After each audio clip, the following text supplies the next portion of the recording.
Good afternoon. I want to beg your pardon because this lecture was normally being given by Laurent Pierrot. So it will be the same first name but not the same family name because he's unable to come today. So the aim of this talk is to introduce to you the intrasaccular flow disruptor, which is on the market only one device, which is the Webb device, which I think that will come soon on the market in Russia. So this is my conflict of interest, especially I'm consultant for Microvention, which is the company which is providing the Webb. So you know that the Webb is a basket made of braided wires of nitinol. And it is folded within a delivery microcatheter, which is the VIA catheter. It is made of nitinol, meaning that the radiopacity is pretty poor. And for helping the positioning, you have two radiopaque markers made of platinum. You have also to understand that this is a so-called recess. You have a recess proximal and a recess distal, which is belonging to the design of the device. So this is all the different chapters through which we will be going. So the first time we have been using in the department the Webb was in 2012, early 2012, meaning 7 years ago. And during this period of time, you have a very important evolution of the device.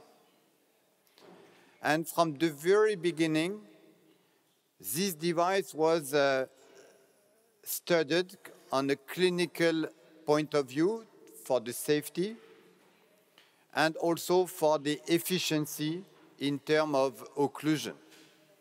And those different studies, they were following the evolution of the device, technically speaking. So the first 3 studies were conducted in Europe, mainly in France and Germany, and they were studying the safety and efficiency of the device. It is WEBcast, the French Observatory, and the WEBcast-2. WebIT is the equivalent of those studies, which was conducted in the United States, and thanks to this study, the Webb was approved by the FDA beginning of this year. Finally, the last study is Claris. I will speak about it shortly at the end, which was dedicated to study efficiency of the Webb in ruptured aneurysms. So if you take into account those first 3 studies, they are all having the same kind of inclusion and exclusion criteria. They are all single-arm, multi-center studies, and they were all following the good clinical practice standards, meaning that the endpoints were validated independently by a core lab for the imaging, which was managed by James Byrne in UK, and the clinical event were adjudicated by Andy Molineux in UK as well. All the data, collection of data, were monitored by an external company which was different from the company selling the device. And if you take into account those studies, you can group them, meaning that you have a total amount of 168 patients. This is the age, 55-year-old, mean age of the patient, mostly women, 66%. Those studies were mainly conducted by Laurent Pierrot, and this is the paper which was published regarding the cumulative population of those 3 prospective studies. First, as you can see, it was possible to deliver the web in more than 96%. Here are listed the causes for failure: web protrusion, appropriate size was not available in the angio suite, and impossible to deliver the web because stuck within the microcatheter. So this is the morbidity and the mortality due to the web at what month. And you see that it's very, very safe. This is one, or the safest device available on the market. So the morbidity at 1 month is 2.4%, and the mortality at 1 month is 0% among those 3 different studies.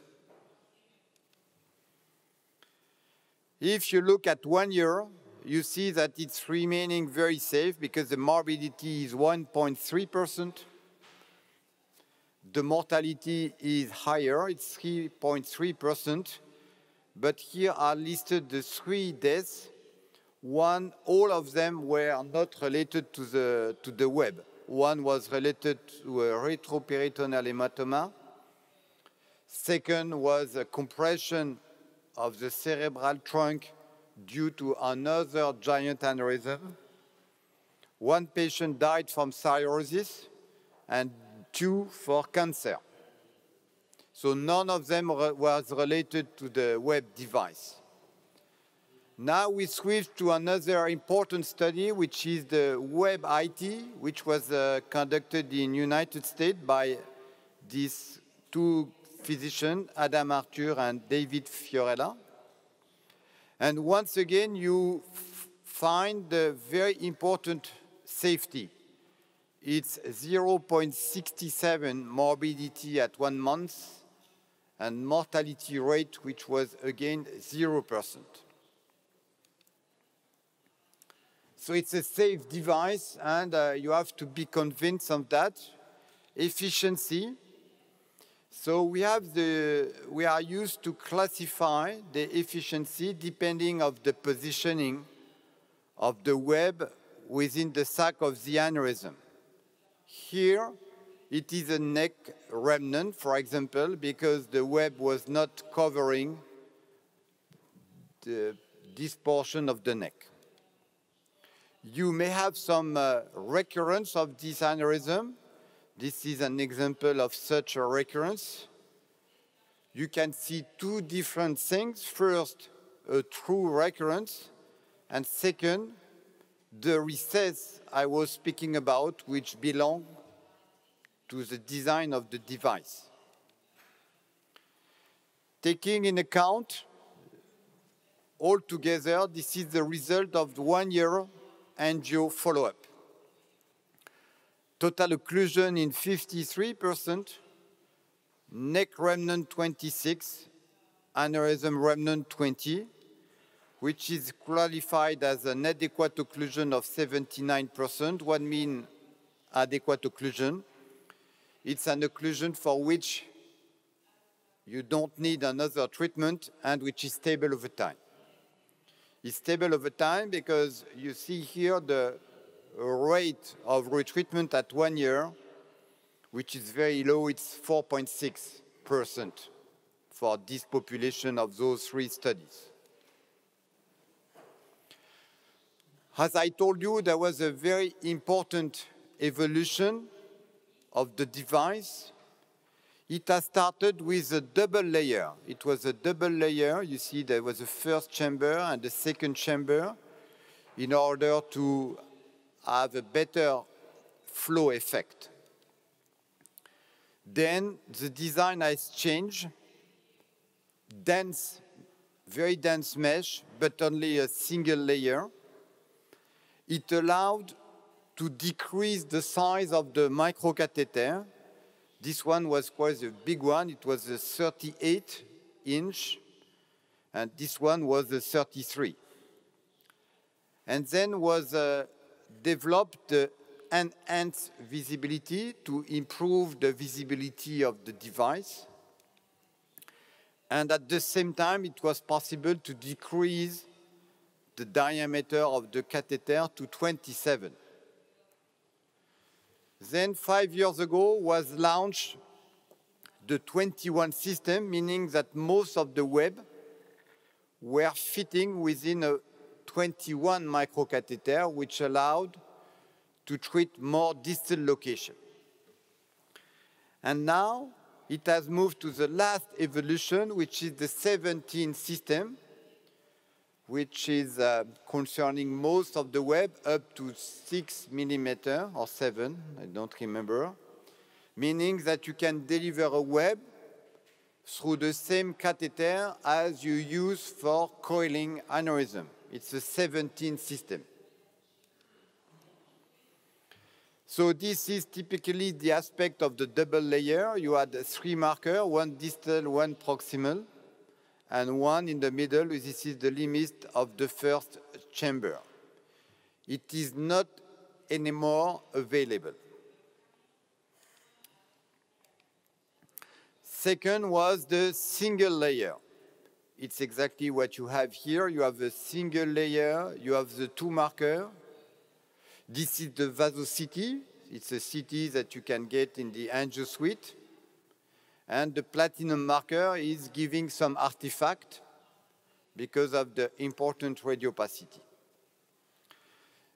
The web was poorly visible on the angio.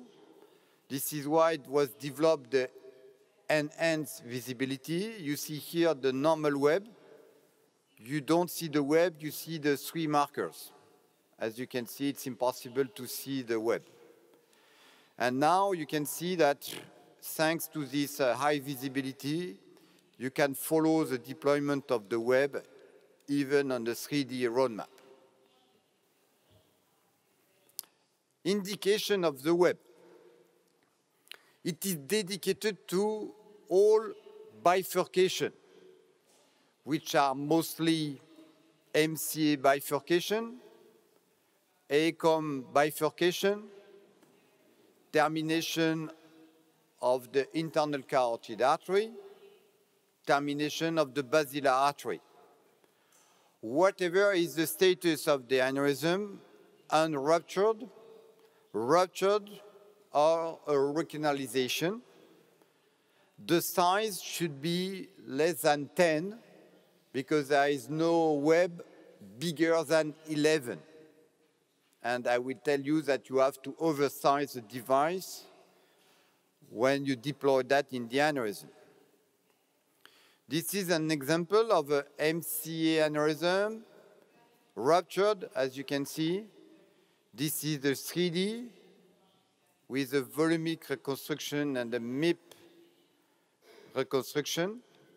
So this is real-time, the deployment of the web within the sac of the aneurysm. So you release the tension and you deploy the web. So you see that you can see it, but the radiopacity is pretty low compared to the coil. This is post-op angiogram. You may have some dye which is going inside the web. It doesn't have any effect. It will thrombose during the following days after the treatment. And you also see that at the end, you have the tail, small tail, which is in the middle of the bifurcation, which is absolutely without any problems. This is the 3-month follow-up. On the 3-month follow-up, you find again the recess, which is belonging to the device, as I told you, and the small detachment zone, which is still inside the bifurcation. This is the VasoCT, so you have a modification in the shape, but it is coming from both ends. Another example, ruptured with a vasospasm. and delivery of the web. You look at the VasoCT, and on the VasoCT, you have the pre-op, post-op. Post-op is completely occluded. And this is the MRI 2-year follow-up. And as you can see, there is absolutely no artifact with MRI, which is a very good examination for controlling the web. This is MRI. After this enhanced visibility was launched the 21 system, which was definitively improvement, allowing to treat more distal aneurysm. So this is an ACOM aneurysm, and it is easier to treat with a smaller web. The web itself remains the same. You see here the shape of the web, the two markers, the distal marker and the proximal marker. This is the 6 months follow-up, complete occlusion of the aneurysm. This is the VasoCT, absolutely perfect apposition. This is the 3D angio, post-op 6 months. And for the same patient, as I told you, the MRI is a very good examination because you have no artifact. This is 1.5 years follow-up, complete occlusion of the web. This is a ACOM aneurysm, and this is the 3D. On the 3D, you see that it has a large neck, which is not that easy to treat. And this is the plan. We have delivered the web. So this is the guiding catheter, the via, which is at the entrance of the aneurysm. And progressively, you deliver the web within the sac of the aneurysm. At the end of the treatment, you may have stagnation of the contrast within the device, as you can see on this picture. This is the VasoCT. And this is 6 months follow-up. Sorry, this is the 6 months follow-up. You see you have a pretty nice reconstruction at the level of the bifurcation. The VasoCT that we always perform. For the same patient, this is 1.5 years follow-up without any change. So you have to follow certain rules for deploying the web device. So here we are. This is the deployment of the web. So you see that it's very quick, but we'll go progressively through the different steps of the deployment. First, you see that there is some length of catheter distal to the marker. This is the via. This is the radiopaque marker that you see. And you have some 1 millimeter long plastic distal to the marker. And you have to pay attention to this problem, which exists for all kinds of material. Second, at the beginning, it's very stiff when you start to deploy the web. So you should avoid having the via touching the dome of the aneurysm. And when you continue to push, then you obtain this kind of flower, a bulb, and then the device is very smooth. It's very, very smooth, and you cannot hurt the dome of the aneurysm.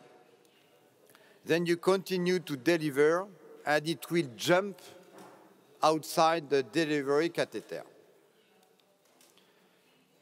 So be very careful to the distal end, because here you see the marker, but there is a 1 millimeter length of plastic distal to the delivery catheter. Another example on which you see the catheter, and you have to understand that there's some plastic distal to this marker. So you see here the delivery, it's very stiff, you release the tension, and when you will get an aspect of the bulb. Here it's very stiff, so we release the tension within the microcatheter, and then you continue to obtain this bulb. Here it is very smooth. Then you will have to push again the microcatheter to maintain at the level of the neck. Here you can give some push, and it will progressively deploy within the aneurysm until it is completely outside. You will not see the final aspect, because finally at the end it will jump, it will pop up. At the end, this is what's happening. It pops outside. Okay? Here there is too much pressure, so you can release the tension. You have an important recess, and you should get a neutral tension within the delivery catheter. Sizing, it's not that difficult, even it's very important. If you just change the size of 1 millimeter, it changes completely the deployment of the web. Let's take this example. So first, you have to perform the measurement of the first width, 7.5 millimeter in this situation. Then you turn 90 degrees, and you perform the second measurement of the width. Here it is 6.05. Then you obtain an average diameter, which is here of 6.7. So you have to oversize a little bit the web in order to have a good apposition. So you can oversize to the next millimeter or even one more. The more you will oversize in width, the more it will gain, it will be compressed, and you will gain in height. For instance, here you can choose a web of 7 in width. But you have to keep in mind of the anatomy of the aneurysm. Here you have the discrepancy between this diameter and the other one.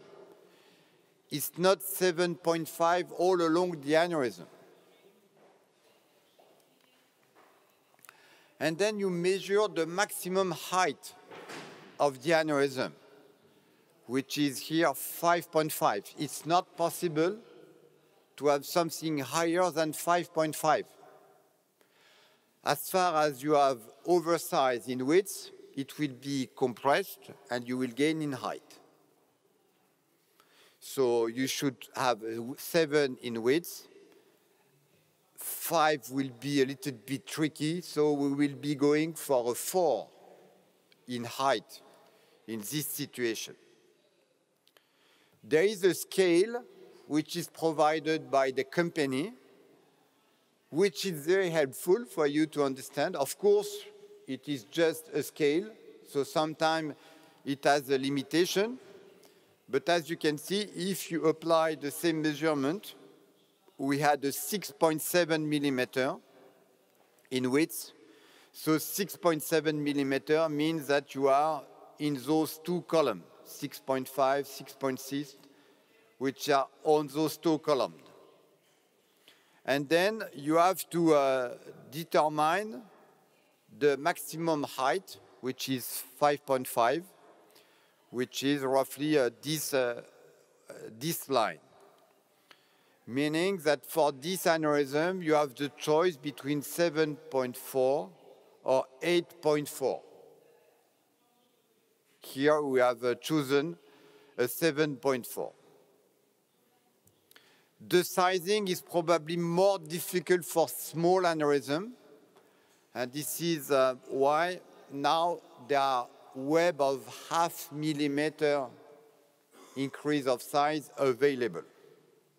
So, as I told you, you can treat recurrences. Even I don't like it too much. For example, this is an aneurysm which was coiled in emergency. This is the post-operative aspect. There was a vasospasm. It was a little bit tricky to do it. And this is the follow-up. And the follow-up, you see a complete recanalization of the aneurysm after coiling. So we have delivered the web. This is the VasoCT or DynaCT, whatever. And you see here the shape of the web. Of course, the picture is not very nice because of the artifact given by the coil. This is the post-operative angiogram. You should avoid mistakes, as we have been doing at the beginning. I will show you two examples. First example is a left MCA aneurysm with a small bleb. It's non-ruptured. And this is the post-op VasoCT, on which you see a small protrusion of the web on the upper branch.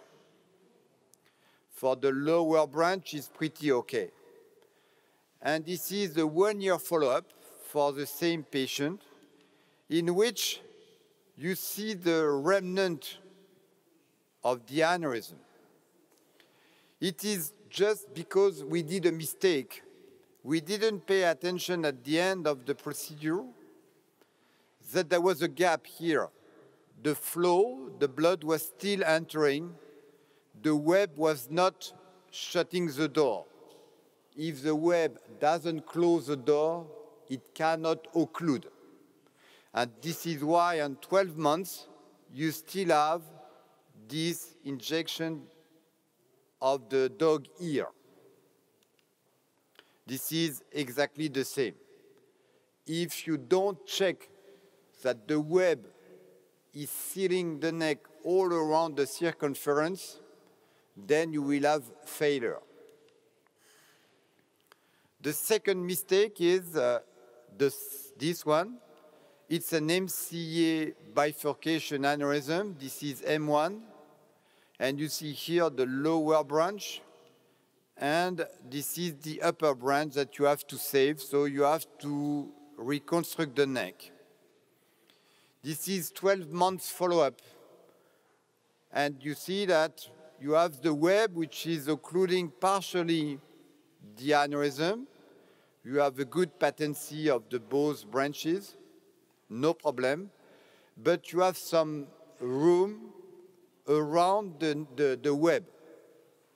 And because you have a room around the neck and around the web, you cannot have an occlusion. The web is floating in the middle of the aneurysm like ice in a glass of whiskey. So it's a mistake we did because the web was undersized. We should have changed the size of the web. I will skip this one also. So we are using sometimes some balloon to better place the web inside the aneurysm, exactly as you use balloon to better place coils inside the aneurysm.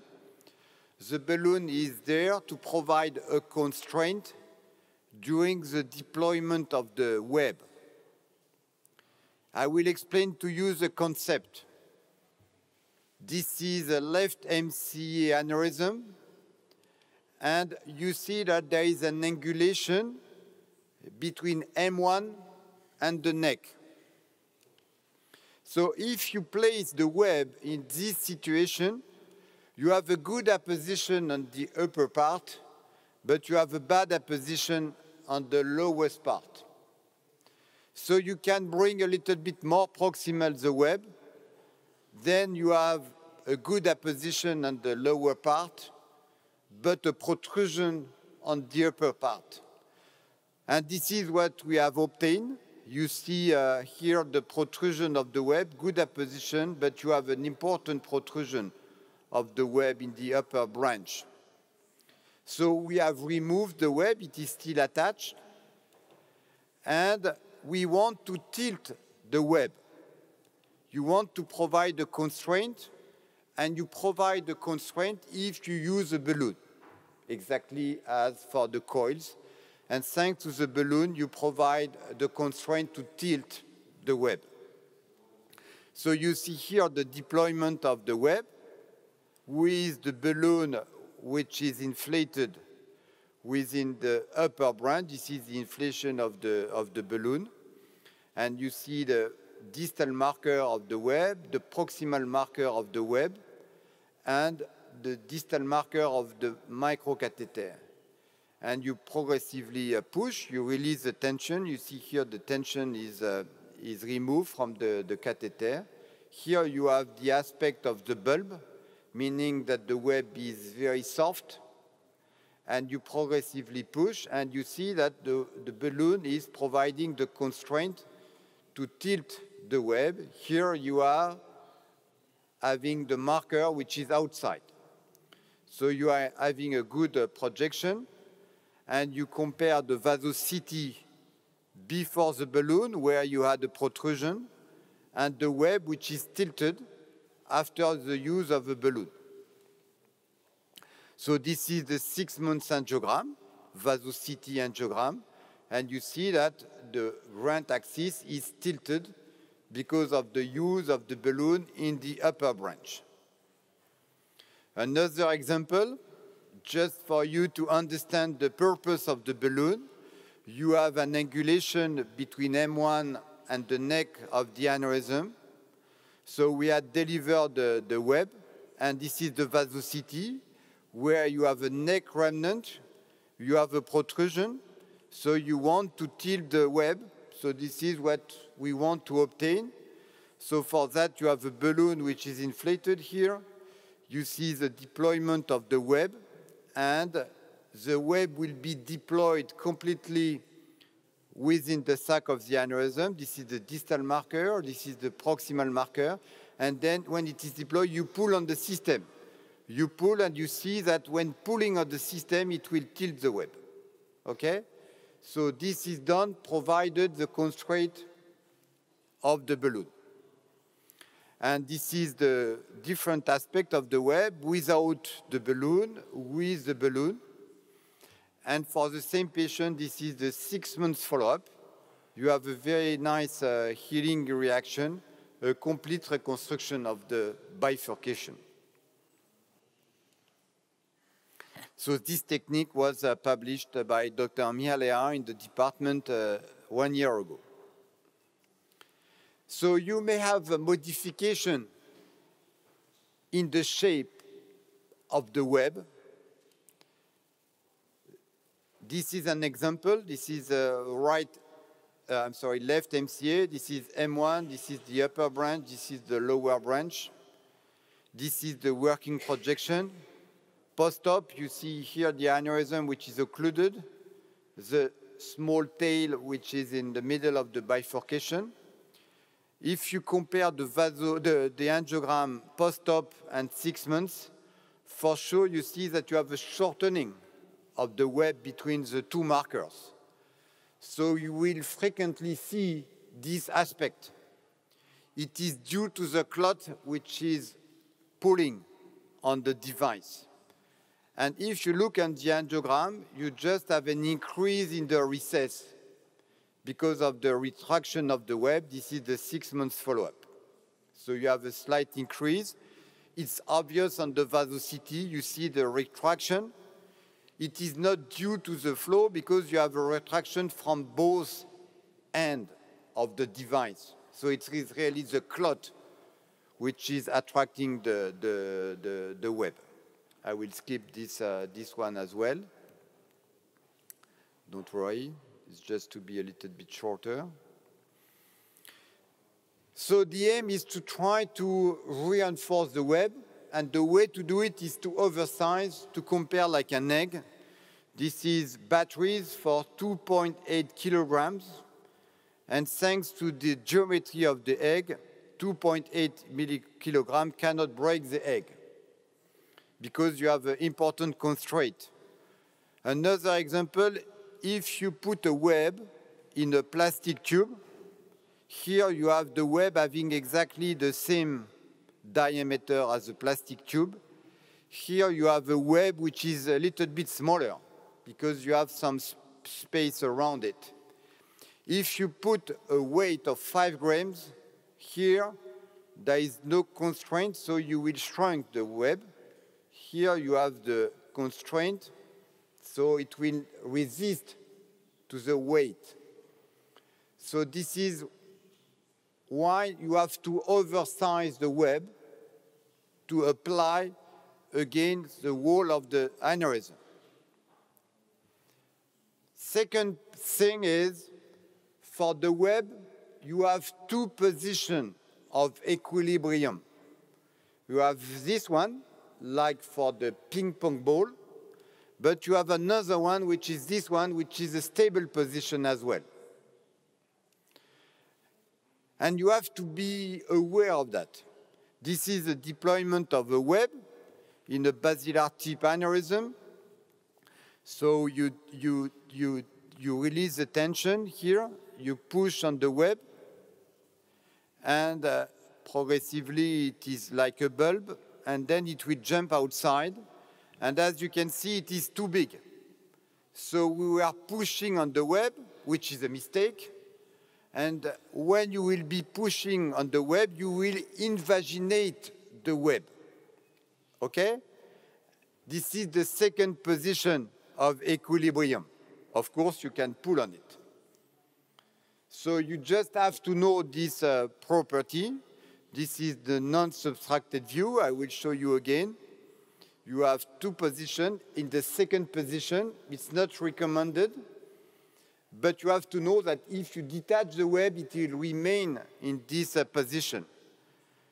This is the correct way to deploy. But if you continue to push on the system, you invaginate the proximal marker within the sac of the aneurysm, and it will be remaining like that. So for ruptured aneurysm, this is a big question. It has been proven that the web was safe and efficient in non-ruptured aneurysm because it allows a progressive obliteration of the aneurysm. The question is whether or not the speed of obliteration is sufficiently fast to allow treatment of ruptured aneurysm. So there were some few reports, including the first one from our group, that were showing the safety of the web for protecting rebleeding in ruptured aneurysm. There was no re-rupture. So the question is, the web efficient to prevent from an early rebleeding in ruptured aneurysm? This is why was designed the CLARIS study, which was conducted in France during 1 year and a half, in different centers to include 60 patients. It was very important to check for any kind of rebleeding, just to be sure that any rebleeding was due to the web and not due to something else. So we had to do CT before the procedure and after the procedure. And there was a CT which was performed during the months after the treatment. Every time there was a clinical modification of the patient.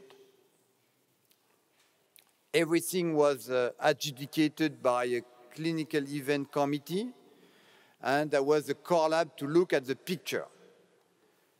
The important result is there was, among those 60 patients, 0% of rebleeding at 1 month, which confirms that you can use web in ruptured aneurysms. So these were all the perioperative events which were encountered. So you have 19 among 60 with and without clinical consequences. Clinical consequences were very, very infrequent. You have 3 clinical consequences. If you look at the complication due to the web, you see that it's mostly thrombus without clinical consequences, and there was a rupture which was treated by delivering the web, which was able to seal the rupture. So it's frequent that at the acute stage, you use web and you have some thrombus formation at the level of the neck, which disappear. And only one had a clinical consequence. If you look at the clinical result at 1 month, you see that, again, it's very safe because 1.7% of mortality, which was only one death, which was due to the initial disease, due to the subarachnoid hemorrhage with a severe vasospasm, so it was not a rebleeding. Looking at the morbidity was 15%. None of them were related to the web. 5 from the SH, 3 from vasospasm, and 1 from hydrocephalus. Let's have a look to one of the ruptured case. This is an ACOM aneurysm, which is difficult because you have a large neck. This is a close view on the 3D. You have A1 on both sides. This is a true ACOM aneurysm. So it was decided to use the web, and this is the web, proximal marker, the distal marker. You see on the 1-year follow-up, the radiopacity is quite poor. This is the proximal and the distal marker of the web. And you see the complete occlusion. This is A1, A2, the ACOM, and the contralateral A1, A2. The very stable, very nice result. I will end with this example because I like it. It's a 90-year-old woman without any past medical history, and she was independent at home. Unfortunately, she got this subarachnoid hemorrhage, 90-year-old. So she was brought to the hospital. This is the angiogram. You have no A1 on the left, and you have probably something on the ACOM complex. This is the 3D angio. And on the 3D angio, you see the bleb, and you see an aneurysm which is strange with a very large neck. So this aneurysm, you agree, it's not easy to treat. And this patient arrived during the weekend in the department, and the doctor who was on call during the weekend is a lady from my team, and she is the youngest doctor within my team. She has 2 years of senior position in the department. Because she has been educated with the web for a long time, the first thing she was thinking was to use the web in this aneurysm. She even didn't call me to ask any advice. And she decided to use the web. So this is the 3D angio. You have all the measurement. You agree that it's not an easy case for using the web. And she had no doubt. And I have seen this is the close view. And this is the post-op angio. This is before the detachment of the web, proximal and distal marker. You see the stagnation of the dye within the aneurysm. This is post-op angio. You have different vasocity. And you see that it's perfect result at 3 months. Look at that. You have a complete reconstruction of the bifurcation. So this colleague was absolutely not afraid to use a web. Look at the 3D angio. You have a complete exclusion of the aneurysm. This is the AP. You have a disappearance of the ACOM aneurysm. And this is the woman, 90-year-old, suffering of a subarachnoid hemorrhage. Isn't it nice? I will finish the talk with 2 important messages. First, never imagine you will be able to reposition the web with a balloon. If it's outside with a protrusion, the balloon will never help you to reposition. Because if you inflate the balloon, you push, when you deflate the balloon, the web comes back at the same place. And it's not only not efficient, but also it's very dangerous. And we did this mistake. This is a pericallosal aneurysm in which we deliver the web, and this is the vasocity, and you see the protrusion of the web. And this protrusion doesn't ask anything to anybody. There is no clot, no problem. Why the physician decided to use a balloon to better place the web? Why? It's a big mistake. It was decided to perform a balloon angioplasty. You see here the distal marker, the proximal marker. This is the artery. You see the inflation of the balloon. And of course, the balloon cannot push on the web because it's a compliant balloon. It's not efficient. And what should occur has occurred: dissection, rupture of the vessel. It's a nightmare. It's a nightmare because it's useless and it's very dangerous. This patient died. So please keep in mind, never do that. Never imagine you will place in a better position the balloon. The balloon I have shown to you is used from the very beginning to provide a constraint. When it's already detached, balloons are useless. It is the time to use a stent. So the message number 2 is not a shame to use a stent if needed to reposition the web. And the stent has a radial force which is sufficient to maintain the vessel open. This is a basilar tip aneurysm, to be quick. So this is a close view of the basilar tip, catheterization, delivery of the web, which is protruding inside the vessel. You see here the shape of the web, the proximal marker, the distal marker, and here we are, and we got an occlusion of left P1. After the detachment, don't use a balloon, it will not be efficient. So we catheterize the left P1, here we are, and we deliver a stent. This is the distal marker of the stent. Here we are, and the stent is sufficient. These are the proximal marker of the stent. The stent is efficient to push a little bit the web, not a balloon. This is the post-op angio. You see here the braided stent. Post-op angio, you reopen the vessel, and you left the patient under antiplatelet treatment. And this is the 1-year follow-up, which is a pretty good result. This is not what we wanted, but this is how we had to deal with the protrusion of the web. So to conclude, it's a very innovative treatment. It's a very, very safe treatment. I remind you, 0% of mortality on all the studies.